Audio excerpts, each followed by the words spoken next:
теперь.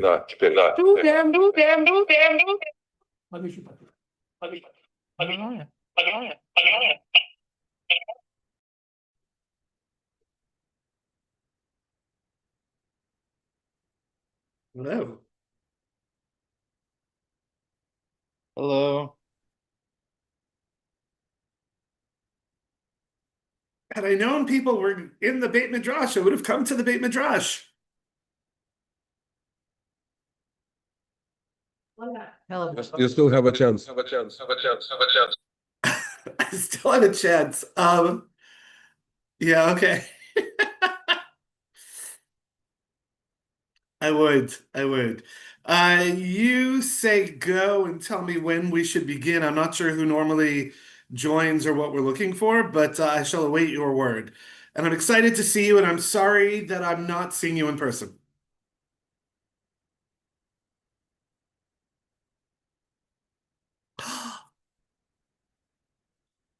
Wait, there are a lot of people there. Mamash lo yadati. Oh, hi. That would have been more fun. Okay. I was prepared. I know. Okay.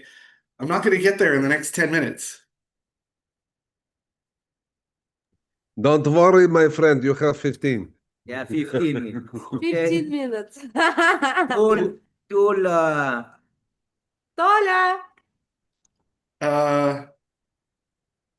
That'll be tight. I don't think so. But, okay. You tell me when I should begin. Yala. Yalla.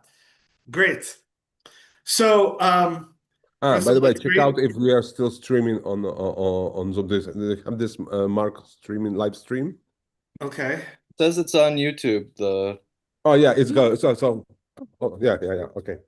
Okay. Good. Fantastic. Fantastisch. So it's a pleasure to talk to you. Again, Halavai, it would be in person, and had I only known, I would have gladly been there. Sorry about the early morning for, I think, everyone this morning. Although it's great to see kids in the Beit Midrash. Goal today is to talk about leadership.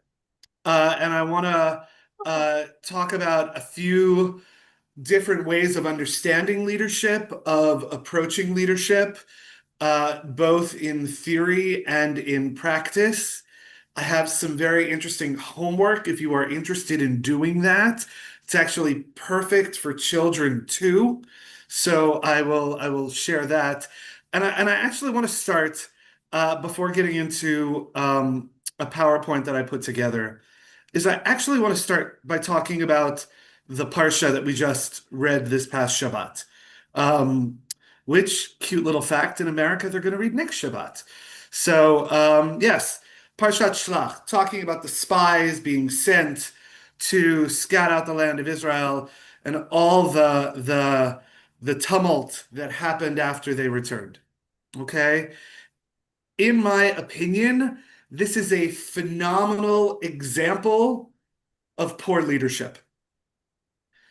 Okay? Yes, you agree. I know. It's a horrible example of leadership. Okay?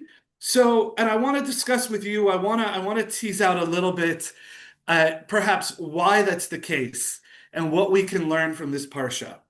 Okay? So, we know what happens. Hashem commands Moshe to send some really important people to scout out the land. Moshe says, go, let us know where there are other people, where there's good land, where there's bad land, come back, etc. Spies come back. Most of them give this really horrible report. And God's kind of annoyed and upset, and Moshe's annoyed and upset. And of course, this results in Bnei Israel, having to spend a lot more time in the desert, which is probably a good thing in and of itself. But if you read this on the Pshat level, this has a lot to say about leadership, and I would maintain poor leadership. And I want to ask you, what do you think and why?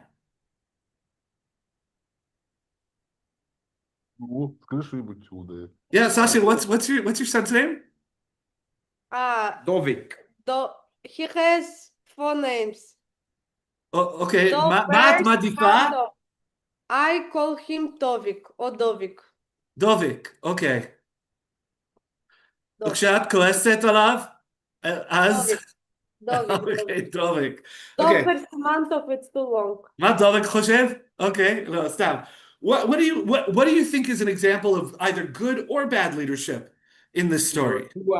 כלב, גדי, בן סוסי. We have a lot of people.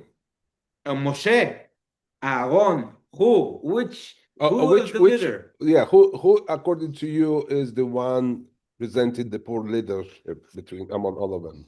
Oh, love it. Good question. So But the result of everyone, the result is bad. So result is bad.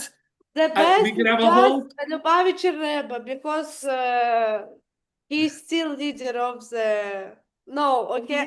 bills. No, he has the Lubavitch Rebbe has a good sikha on this parsha. It's actually a really fascinating sikha to read. This is a parsha about micromanagement because it opens with shlach lecha. You send for sake of yourself. So you don't trust me? You go send your spies, whatever you want. That's fine. So it's micromanagement. At So some there, point.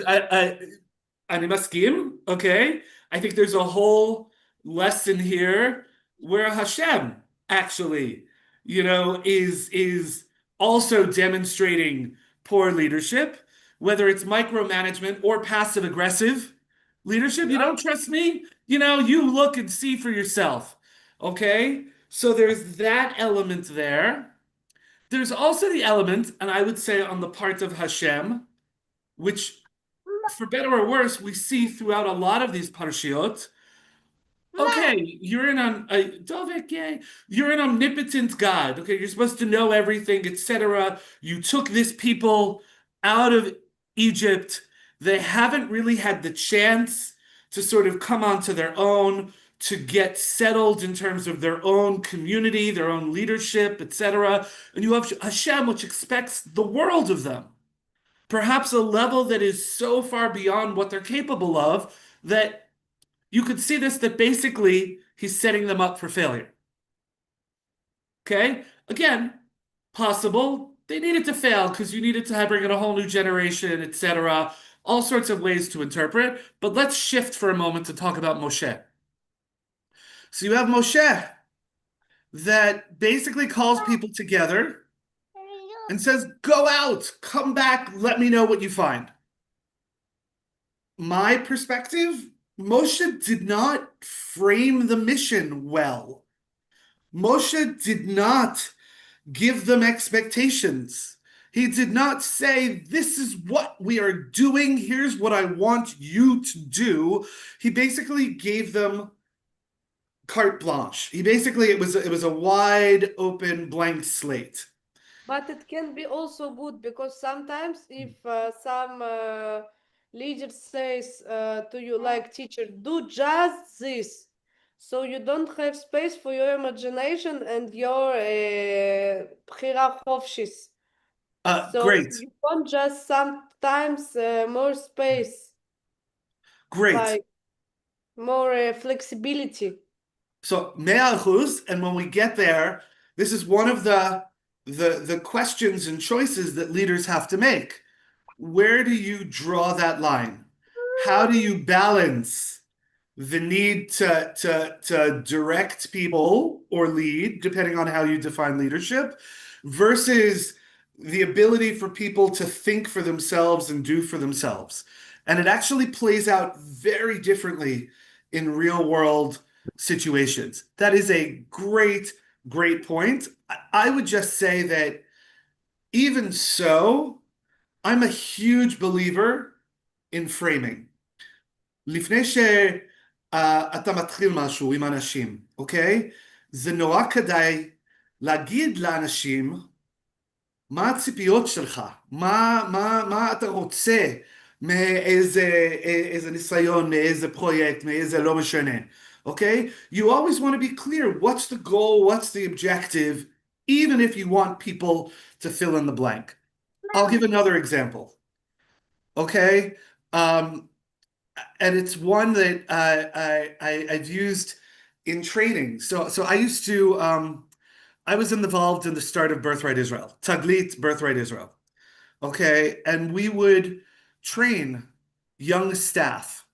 Okay, and during the second Intifada, really long time ago, okay, we had tight security. And people wanted, like the students, the participants were very upset because they wanted a lot more free time. And we basically said to the staff, okay, great, you can manage this by being very clear about expectations, by what you're going to say. And what happened invariably was staff didn't want to be the bad guy.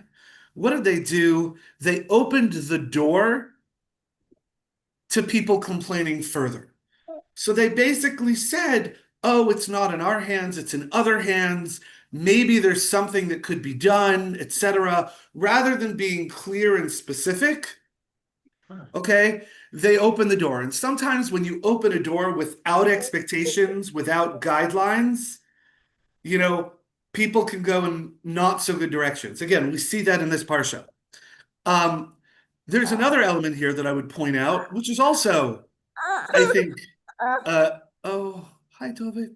That's also not a great example of leadership on Moshe's part. So everybody comes back. What does he do? He gathers everyone together so that the spies could give their report. So basically, he has them without any expectations, without any guidelines, basically able to give their report in a way that stirs the pot, in a way that upsets, that creates tension with everybody else. And that's also potentially problematic in practice. You know, I will say as a leader running organizations, I'm very happy to empower people, but I always want to be clear what my expectation is. And I want to make sure that I'm the first person who knows if there's bad news coming or if there's a surprise. Okay? So I find that interesting. And again, in this parsha, I think it provides like real world lessons in leadership that often doesn't work. And there's things we can learn from this. Okay? And what I want to do is I want to walk through with you some approaches to leadership and ways to understand it. And then I want to have a conversation. And then if there's time and interest, we could talk a little bit more about leadership in a time of crisis or in a time of change. And I think that this PowerPoint was sent to everyone. And if not, it will soon be sent to everyone. So we received that PowerPoint, but since like a couple of people watching from one screen, so it would be great if you share with us. No, I'm absolutely going to share. Okay, so just by way of explanation, okay, because it'll come up later on, this is from a Dr. Seuss cartoon. And the Dr. Seuss cartoon is Horton Needs a Who. I'll explain why later. For me, it is a great way to approach and teach leadership. There's actually a link in the PowerPoint where if you want to watch it, it's a 25-minute cartoon. It's actually very much worth it. So we talked about Parshat Shlach. I give here a whole bunch of quotes. Always good to deal with quotes. You could use them if ever you're teaching or want to rely on something. It's always good to have like a quick quote at hand here. One of the things you see from these quotes is that there's not one definition of leadership. Okay? You know, you have Simon Sinek saying it's not about being in charge, it's about taking care of people, making people feel valued, loved, you know, whatever. Another basically says, leadership, it's about the art of the possible. It's translating vision to reality. Okay. Peter Drucker differentiates between leadership and management. Ralph Nader talks about, well, the function of leadership is to build more leaders. You know, all sorts of different ideas. I'm going to share with you what I think the bottom line definition of a leader is. Okay? Leadership is vision plus an implementation strategy. Okay? I learned this years ago from a mentor of mine.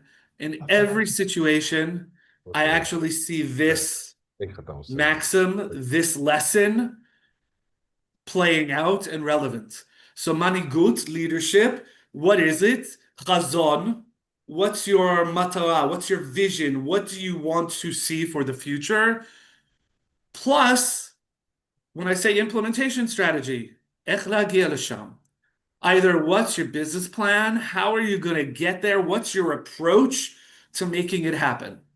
And you have people, sometimes they're called leaders or considered leaders, who've got a great vision, but have no idea how to get there, no idea how to implement it. And when they do, it just becomes a mess. I don't think that's good leadership. They have a good vision. They're a visionary. They're not a leader. Sometimes you have people who are really, really good at getting stuff done. They can implement, they can manage.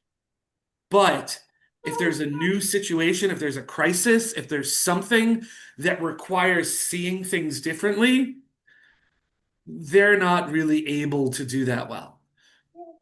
So for me, effective leadership are both of these things. Okay, and again, I find this is relevant in every leadership situation that I've seen. And on your keynotes, KISS stands for Keep It Simple, Silly. Oh yeah, yes, thank you. Yes, I forgot I put that up in the title. Usually it's translated as Keep It Simple, Stupid, but the nicer version is Keep It Simple, Silly. Sorry. If you go back up here, the KISS version, like for me, this boils down what leadership is. So it's the real, like bare bones core of what effective leadership is. You know, again, you know, why is this relevant? Why is this relevant for you? Why is it relevant for anyone in a sort of public role? Okay. Oftentimes there are lots of things that need to be done, lots of priorities. I've learned the hard way, you can't do everything. And the more you try and do everything, the less effective you're going to be. So oftentimes a leader's role is to cut through everything and say, this is what we need to focus on. Here are the core principles. Here's where we need to go. Here's what the priority is.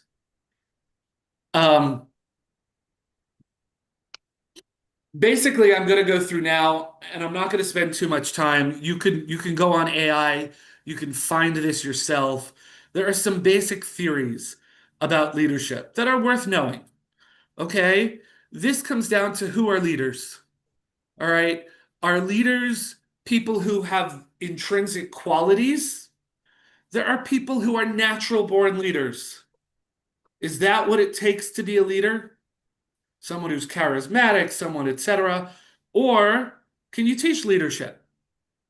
Can someone go to school to become can you, as rabbis, depending on what situation you're in, can you become better, more effective leaders? Or does it depend? Sometimes, you know, certain leaders can emerge because of a particular situation, or you're able to adapt different traits when it comes to leadership. I'll speak for myself, okay, having been in several roles and things like that. I'm a big believer, and we'll come back to that in a sec, in adaptive leadership. I think things are contextual, and different situations require different approaches to leadership, to working with people, what have you. And depending on what that situation is, how I operate or behave in some ways can vary. And I've seen it in practice. I have certain core principles that I don't think change, but how I behave in certain ways does change. I'll also say I led a pretty large organization for quite a while. At the moment, I am very happy leading nothing. Like, so sometimes this changes. Like, it doesn't have to be all the time. But again, here are the theories out there as you think about leadership. Two different kinds of leadership, okay, in thinking about could be different kinds of organizations. and different kinds of leaders. There can be someone who manages an organization, transactional leadership. How do you make sure an organization operates smoothly? How do you make sure it does the job that needs to be done? You already know the job that needs to be done. So you've got a good leader. Sometimes CEOs are really good at this. You know what? You want to improve results 10% every year. If you're the rabbi of a synagogue, you want to get 5%, 10% more members every year. Okay, great. Sometimes you've got a situation that's radically different, like COVID. Sometimes you can't put KPI in circumstances of coronavirus, like wars or something like that. For example, in our base midrash, we had, like 3 years ago, we had lots of students, and now we have less students. And I think, like my humble opinion, that it's not because of our beit midrash is bad. It's because of the circumstances and etc. So how to be if כאילו לפעמים אתה לא יכול לראות תוצאות ואתה לא יכול להתקדם נורמלי איך להגיד בגול ששמת לך לעצמך. אז אני חושב שזו נקודה ממש מעניינת. אני רוצה לספר שאנחנו כן מבינים שיש בעיות ודברים שיכולים להיות יותר טוב בבית מדרש שלנו, אבל בסדר, לשים את זה בצד. I think you're right in highlighting that oftentimes leaders get caught in their own bubble. Okay, they're in their own bua and can't see things outside of that bubble, and that's a problem. Later on, and look, I don't think we'll get there, but it's funny when I talk about change leadership, I often think that it is better to bring in someone from the outside, because then they have a very different perspective and are able to see things differently. I once had a colleague, and I think it was a brilliant lesson. We were talking about the political situation in Israel, לא משנה בדיוק מה זה, but she coined the term the adjacent possible. Meaning, if you're in one particular frame of mind and one particular perspective, there are certain things that are possible and certain things that are just impossible, beyond your ability to envision. But if you're able to move or change your perspective a little bit, sometimes your horizon shifts. What you're able to see, that perspective shifts. And so, also important to keep in mind, what I will say, because you use the term, Saskia, use the term KPIs. Yes.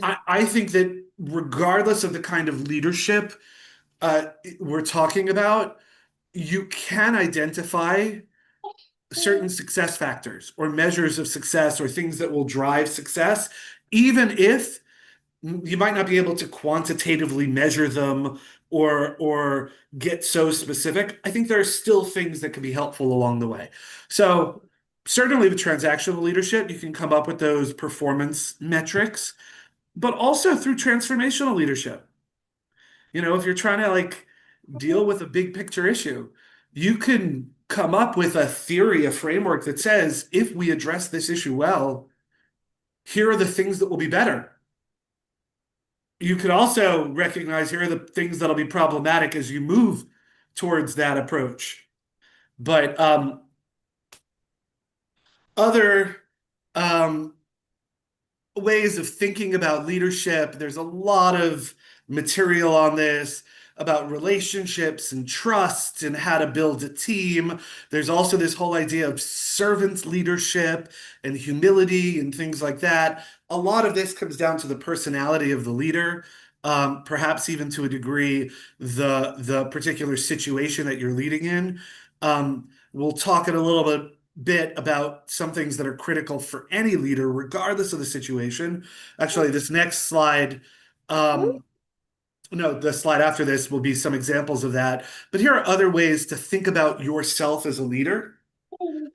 And I encourage you to, again, go on AI afterwards and do some more homework, because if you're just starting out in your profession or in some role as a leader, it's actually worthwhile to think about the kind of leader you want to be. How do you want to engage with people? Do you want to be the person who's up there giving the drashot and inspiring people and being that charismatic leader? By the way, again, we can go down this rabbit hole later on. A lot of Chabad rabbis, that's what they do. Again, it's in a particular framework or things like that. That's how they see themselves as a leader. Can I add something or ask? Because כאילו Absolutely. אני תמיד חשבתי שיש הרבה כאלו שכאילו או שהם יותר בתקשורת ועם אנשים וזה, או שהם מנג'רס. וכשאתה מנסה להיות גם וגם, אז זה מאוד קשה. זה באמת קשה, כי כאילו, וגם מצד שני, you can't give it to outsource to someone who is, doesn't have vision like same as you. נכון. וזה מאוד קשה, כי כאילו, אתה לא יכול להיות הכל בבת אחת. So 100%. Sometimes, so it's funny. I actually think there's a very important role for charismatic leadership and leadership that basically says, here's where we're going. You're either on board or you're not. Like, I think that there are many times, particularly when dealing with challenges or difficult situations, where a leader needs to be much more black and white, much more concrete, much clearer saying, this is what we're going to do. That said, depending on the organization itself, it's important to have people who are on the same page as you, who are in line, who are aligned with you, who also see that same vision and who are able to help bring other people along, and then also to communicate what that vision is. All right, someone, I keep sharing stories about things I'm involved with. I'm involved with too many things right now. I'm involved with an organization where there is a huge leadership fight going on. Okay, and there's all sorts of operational issues in this organization. And you have the current leader of the board of this organization that's basically talking to a few people, sharing his perspective, complaining, but not doing anything to bring others along, to let others know what's going on. You know, so there's going to be at some point a huge gap between where everybody else is, their perspective, and what this leader thinks. Even though this leader could speak beautifully, it has an ability to convey thoughts in a nice way, but because there wasn't an effort to get everybody on board or on the same page, it's a problem. Let's go back to this parsha. Okay, both with the Meraglim, with the spies, but also with the children of Israel. There, you have Hashem who's shown these wonderful miracles. You have Moshe who's relating these miracles with Hashem, sort of patting him on the shoulder and saying, you're my guy. But there wasn't a lot of effort made, certainly with the spies, to get them on the same page, to make sure they understood what the direction was, where they're wanted, like where the children of Israel are going.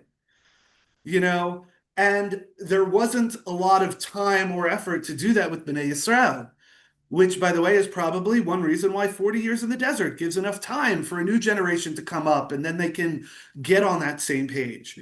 My point is that a big chunk of leadership is getting people on the same page as you, making sure you communicate clearly and making sure that they're actually there with you, or at least a large number of them.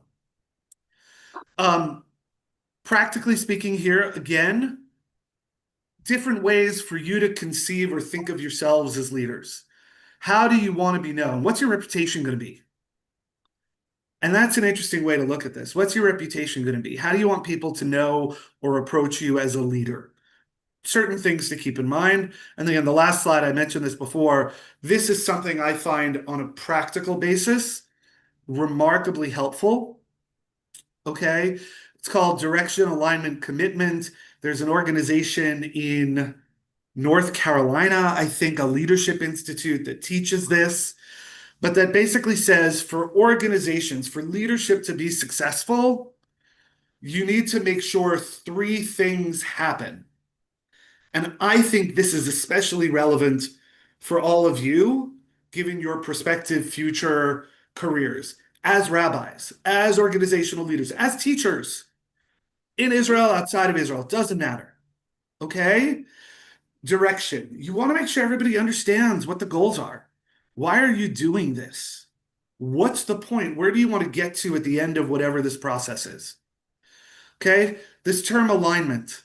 Also, I'd say it, getting everyone on the same page. Do people understand what you're trying to do? Did the spies understand what Moshe was doing in sending the spies? No. See, no. He says no. I agree. So how do you get people on the same page? It has to do with communication, has to do with allies, champions, and then also commitment. You want to make sure people are motivated, people feel that they are invested as well. Okay? I think when you look at an organization, when you look at a situation and you want to sort of make leadership happen in practice, these are 3 things you need to plan for, need to think about. A whole bunch of questions that I'd love to just discuss. And so I'm going to put it out there and ask you, given some of what we've talked about. And I like my little picture again. If you don't know it, there was a quote. What was it? A Chris Christopherson quote? I think it was it was a different quote. But if you don't know it was a Buckaroo Banzai quote from the movie Buckaroo Banzai. If you don't know where you're going, any road will get you there. Sorry, it's a Lewis Carroll quote. Anyway, it's in a number of different places. But if you don't know where you're going, any road will get you there. A leader hopefully has an idea of where he or she is going. So what do you guys think makes for a good leader or a bad leader? What about leaders?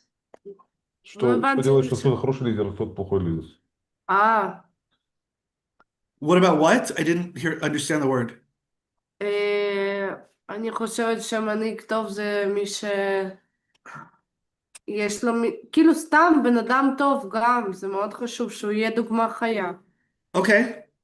That he's a dugma, he or she is a dugma אישית, דוגמאות אישיות. Okay? כן.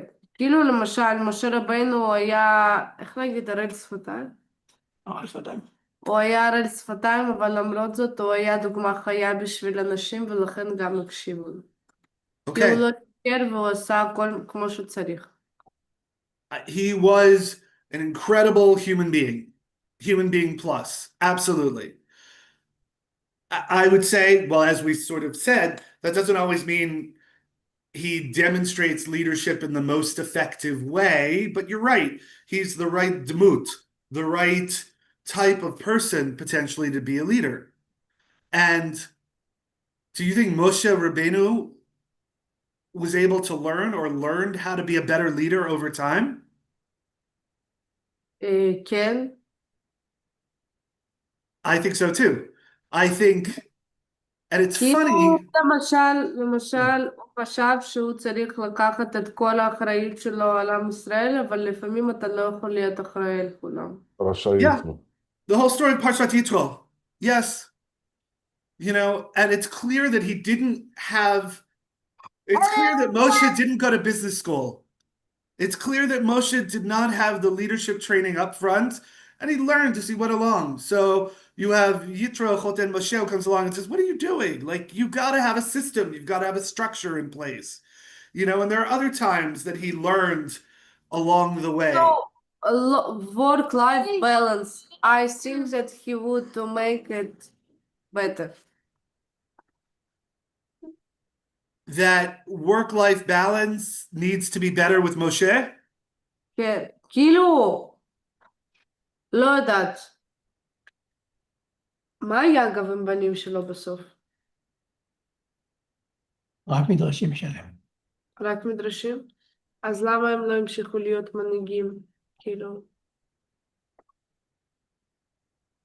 סתם, לא יודעת. אני גם חושבת אם אתה מנהיג, אז גם אתה כאילו צריך להעלות את הדוגמה של כאילו להיות במשפחה, בחיים משפחתיים וזה, אבל 100%, כאילו and משה many רבנו זה leaders, משהו אחר.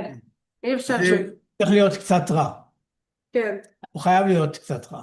כן. אוקיי, גם וגם, אוקיי, אז קודם כל, יש הרבה מנהיגים שהם לא עושים work-life balance, הם לא שומרים על זה, ומוכרחים לעשות את זה. You know, in a way though, also, let's talk, now let's go back to last week's parsha. Okay, so I'm going to be really like this whatever. Last week's parsha, Moshe was spending time with someone else in his own private time, etc. And what happens? You had Aaron and Miriam, who were like, wait, he's our leader. He must be all ours. He doesn't get any private time. It doesn't matter what he does, you know. And look what happened last week. It blew up in their face. So this whole issue of work-life balance is, I think, really, really critical. And it's also critical for the people who aren't the leaders. Like, we throw everybody under the bus, unfortunately. We need to respect people as well. I think the other thing, sometimes you have to be bad.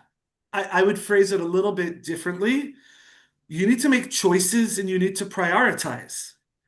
When you prioritize, you're saying one thing is more important than another thing. And if people are a fan of something that you've decided isn't a priority, you're making a choice. You're making a decision. Not everyone's going to be happy with that decision. But at the same time, it's really critical to keep your eyes on the prize, to stay focused on where you need to go. I like using, let me say two things before I get there, actually. A few things. So today, in today's world, I think there's a real challenge for leaders. Why? Nobody trusts anybody anymore. You can get information from any place. There were articles, headlines a few years ago about the death of expertise, that people no longer rely on experts, you know. So there are even more challenges to becoming a leader today. I think that makes what used to be a very prominent approach to leadership much less relevant or effective today. And that approach is consensus.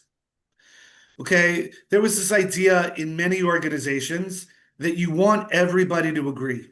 You want to get on the same page. You want to have a large majority, and therefore you'll get everybody on the same page and you'll move forward.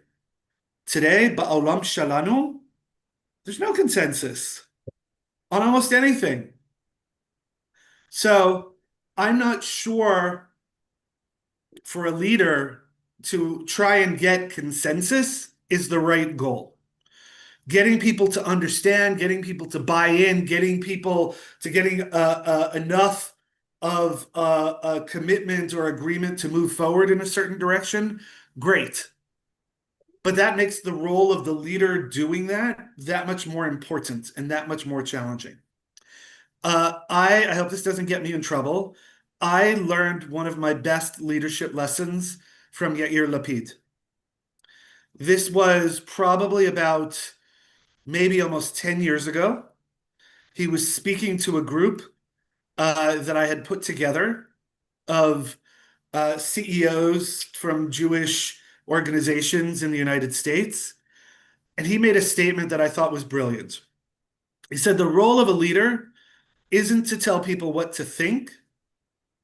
It's to show them and tell them what to think about. And I thought that was a brilliant formulation of the work of a leader. Also as an educator. So if you think again about your role and what you're learning at the Beit Midrash, it's about educating and making sure people understand the issues in the situation. And I don't think there are places that do that enough. Without going too far into this particular rabbit hole, during the Iran deal in 2016, before COVID, or even during COVID, it's a great example. I think a lot of organizations, a lot of leaders got that wrong. They said, we know better. We're going to tell people what they need to do, what they need to think. And I think it backfired. That actually helped encourage more mistrust on the part of leadership or of leadership. It's also important to recognize that not everyone's going to agree. There are going to be people we're going to see next week in Parshat Korach. You know, I couldn't be giving this talk at a better time. We're going to be seeing next week people who don't agree with how Moshe's leading. And at a certain point, there's one answer to that, and it's tough. You know, you're either with this group moving forward or go your own way. And it's important that also, when thinking about leadership, that's something that is kept in mind. I often use Chabad in the United States. It's less, I think, relevant here in the same way, but I use Chabad in the United States as an example of leadership because it is the fastest growing and in many ways most successful Jewish organization in the United States today. And it's one particular form of leadership. Okay? Yes, your local shaliach, the local rabbi, will follow the playbook of Chabad and the message of the Rebbe, etc. But it's one mode of leadership. It's top-down leadership. You know, everyone comes along and is a participant. There's no team-based leadership. There's no getting everybody on board. It's one example of leadership because in many ways people are happy being followers. There need to be other examples where people are much more engaged, but that's much more challenging when it comes to leadership. Anyway, I think that one of the reasons why this discussion about leadership is so important, by the way, I love some of the signs here in Israel. Like, this is one of my favorite signs. They have this little guy literally falling off a cliff on its head, and it's just cute. Like, okay, we get the point. Anyway, sometimes there's danger out there. Sometimes you reach a point when what worked up until now no longer works. And then the question is, what do you do? And that's when you get into change leadership, rethinking strategy. What does it mean? How do you go about saying, well, what's our purpose? What do we want to do or achieve given the current set of issues and situation that we face? This is relevant in a lot of organizations in the United States, North America. It's relevant here too, that sometimes you keep doing the same thing you've been doing, and it's just no longer working. But change is so hard that you don't want to take a leap of faith. You don't want to try anything else. You just want to keep your head down and go forward. Hey, perfect description of the upcoming election here in Israel. No comment about what one should do, etc., but it's the same idea. Sometimes people just want to not worry about change, not deal with it.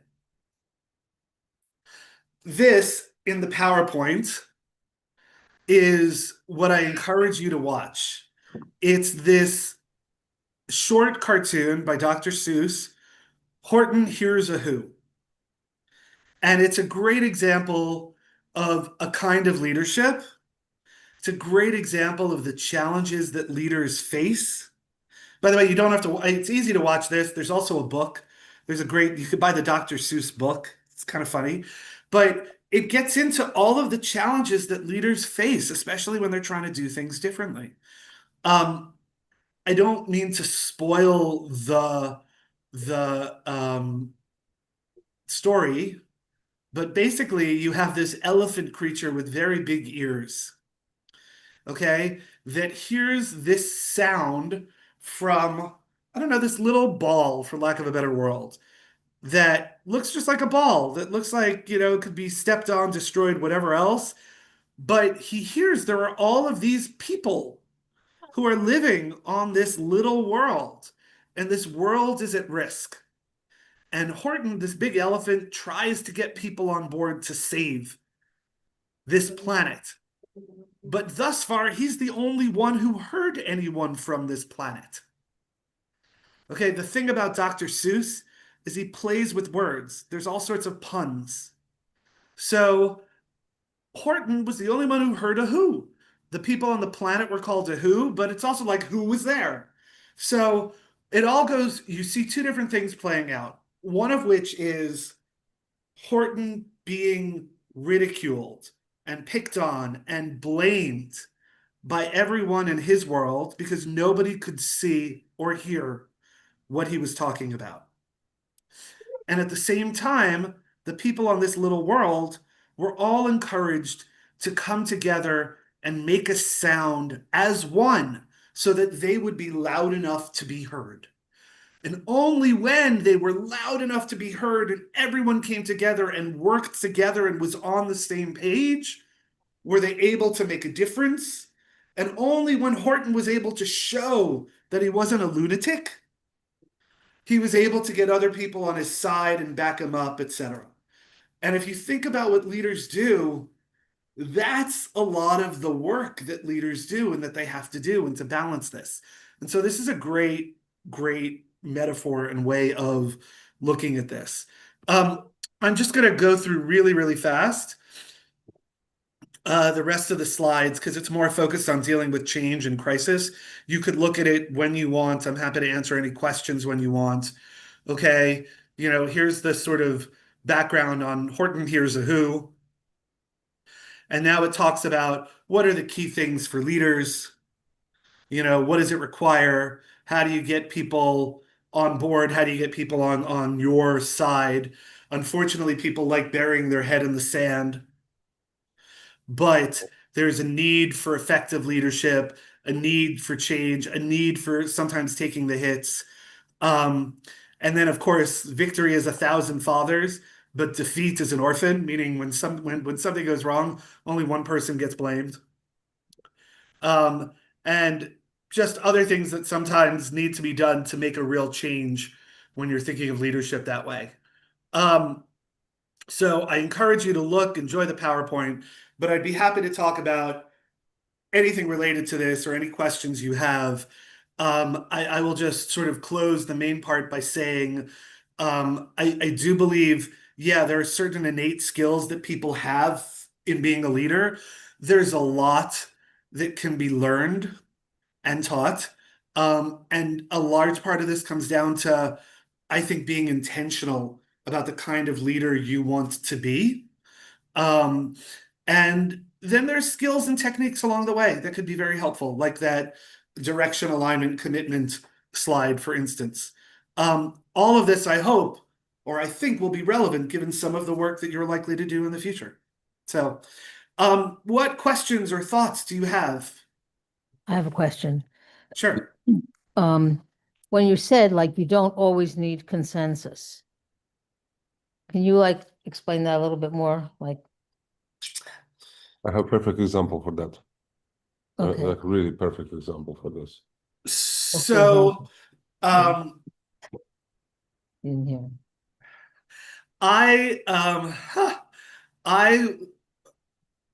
Forgive me, this is going to be a little bit of a long-winded story. So I come from the Jewish Federation world.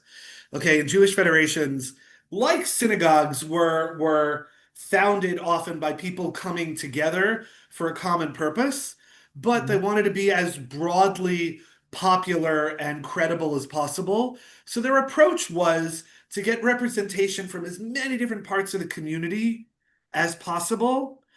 And the way they did things was they did things by consensus. They waited until basically not just a majority, but like a super majority was on board for making a decision, for giving money, for going in a direction. Okay? And I think that kind of approach no longer works in a world where we're dealing with so many different opinions, interest groups, values, things like that. And also when things are happening in a much more rapid pace. Okay, so I once was recruited for a federation job at another federation, and I actually said, I don't believe in consensus leadership, consensus-based leadership. And they looked at me and they were like, what? And that provoked a whole discussion. But then afterwards I heard, because I was like, I wasn't looking for a job, so I was being very direct and outspoken. They're like, isn't he trying to like impress us and like make us want to hire him as opposed to telling us things that are going to make us question and have more concerns? And I was like, no, I wanted to be very clear. To me, consensus leadership is when you spend a lot of time trying to get people on board with a compromise solution in a lot of ways. And I think the challenges that our world, our society, our communities face are actually much more significant and require much more aggressive leadership, not trying to get people on board and building that consensus often more slowly, but really trying to drive change, get a core group, build that kind of a campaign to move things forward. And that's what I think is more needed. It's a very different approach than has traditionally been the case in a lot of organizations. And it does require some other leadership skills to do that and move that forward. Mayor, what were you going to suggest? I have an amazing story about consensus in leadership. So once upon a time, I went to Tokyo, and we are about to exhibit on it in a trade show in Tokyo. So it was me and bunch of our Japanese co-workers. So the lorry came and offload all the stuff we're supposed to install there. And I'm standing in the front of the huge space, which should be filled with the stuff we brought to the exhibition. And 8 Japanese guys, they took piece of paper, scissors, and they made kind of a model, like they cut out and they started just to move, which is absolutely was out of scale of any proportion. It has no meaning whatsoever. And this trying to debate internally in Japanese what we're going to put. Says, guys, we have show to open in 2 hours, and we have containers. We need to do something about it. Yes, but we cannot start unless we're not going to have some consensus. Like, you're doing this for 40 minutes already, so we don't have no time for consensus. So please, you put here, you put there. They eventually they did what I asked them to do. Nevertheless, one of them approached me after that and said, like, we don't work like that. And I said, like, well, sorry. We do work like that because we have no time for debating and seeking for a consensus. We just need to get the things done, period. Yes. And I said, like, oh, it's completely against our culture. I said, like, sorry, we are not a culture show. We're not a high-tech show, so we need to do things fast and in proper pace. To take that a step forward, that's also why cultures die, meaning different approaches work in different contexts. Right. And that clearly didn't work in that context. I clearly am an oversharer. I'm sharing more about me and how I work and what I do than any of you want to know. But I happen to like working with background noise, okay? Because it enables me to sort of tune it out with background noise. So I work with the TV on a lot. Or I could work in a bar. Like, I don't care. I'm able to block it out, and it helps me focus on whatever I'm focusing on. But one of the shows, the kinds of shows I like to watch are chef shows. Things like Top Chef or, America's Culinary Cup or whatever else. All of these shows, and it's almost like a law that when there's this team-based challenge, those that do things by consensus often fail. Yeah. Like, they do not perform as ways as situations where someone steps up, takes the lead, makes sure everybody's on the same page and gets buy-in, but there's a leader that's made sure there's a vision and things are moving forward in a cohesive way. And I again, different leadership styles and approaches work in different situations. But if you're dealing with a situation where you really need to prompt change or do things differently or whatever else, it requires a much more hands-on, directive, almost type of leadership. That doesn't mean you go on your own, but it means that it does require you to sort of lead people along or pull people along rather than just seeing how things develop over time. Was that a fair answer to the question about consensus? So what you're saying is basically the leader has to be insistent on his vision or what his idea is and persuade people to join him. Is that what you're saying? Ideally, again, it depends on the situation, but yes, I would say yes. I would say there's a difference also between getting buy-in and getting consensus.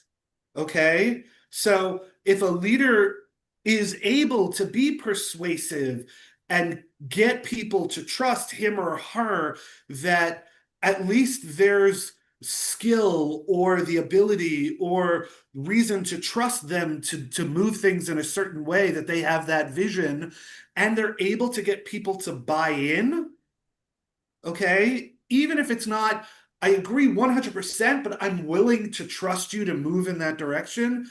That is what I think effective leadership often needs to look like in organizations, as opposed to, again, the idea, as Mayer described, of like what the vision is sort of emerging from this consensus ether.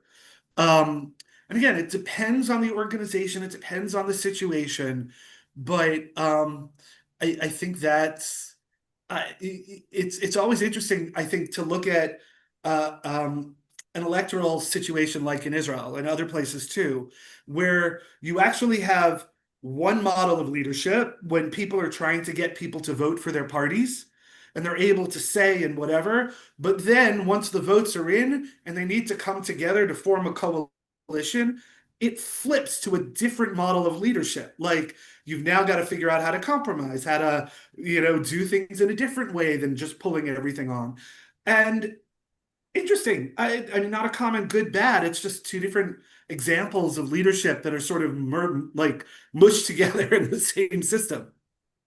Mhm. But Okay.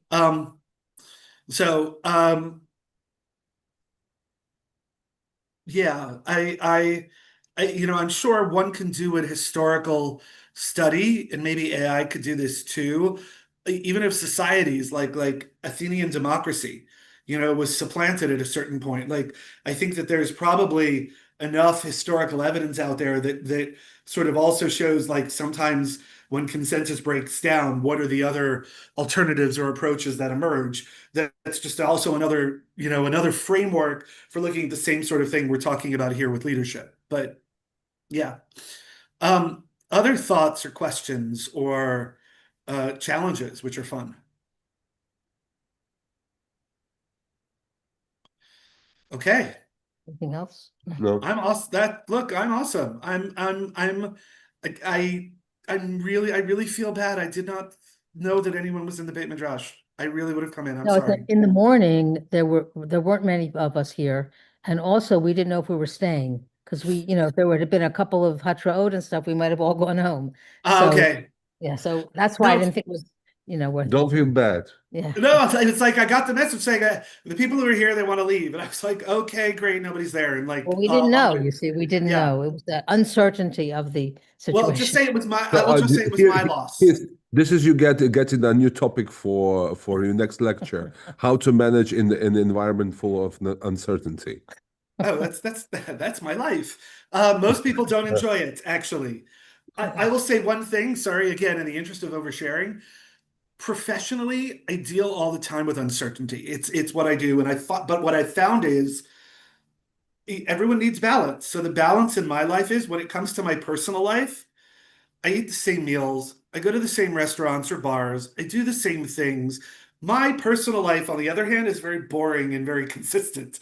It's my professional life, which is very much different and on the move and dealing with uncertainty. But anyway, I'm sorry I didn't get to see all of you in person, and thank you. I hope this was interesting, and more importantly, I hope the PowerPoint provokes more food for thought and other tools down the road. So thank you. And thank you for the Horton, because I'll use that when I babysit for my grandchildren.